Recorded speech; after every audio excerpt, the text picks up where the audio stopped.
3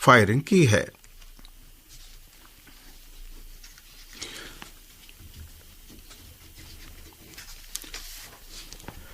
یمن کی national salvation حکومت کے وزیر اعظم نے کہا ہے کہ امریکی سفیر کا المہرا اور حضر موت صوبوں کا دورہ تیل کے کنووں اور بندرگاہوں پر قبضہ کرنے کے لیے انجام پایا ہے۔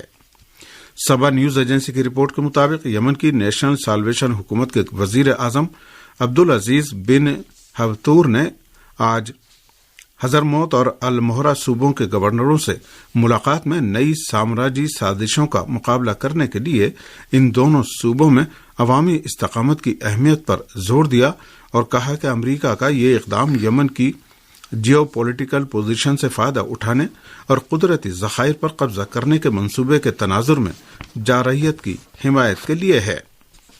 عدن کے لیے یمن کی سالویشن حکومت کے معین کردہ گورنر طارق سلام نے بھی کہا ہے کہ امریکہ اور اس سے وابستہ محاذ کے قدرتی ذخائر پر نظریں لگائے ہوئے ہے۔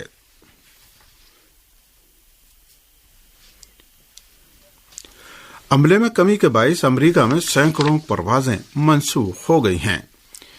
CNN کی رپورٹ کے مطابق عملے میں کمی کی وجہ سے 1300 پروازوں میں تاخیر ہوئی ہے، جبکہ 417 پروازیں منسوخ کرنی پڑی ہیں۔ فلائٹ کے عملے میں کمی، پروازوں کی منسوخی اور موسم نے ہوائی کمپنیوں اور مسافروں کو مشکل صورتحال سے دوچار کر دیا ہے۔ قابل ذکر ہے کہ امریکہ میں سفر کے اخراجات 2022 میں 2021 کے مقابلے میں دوگنے ہو گئے ہیں۔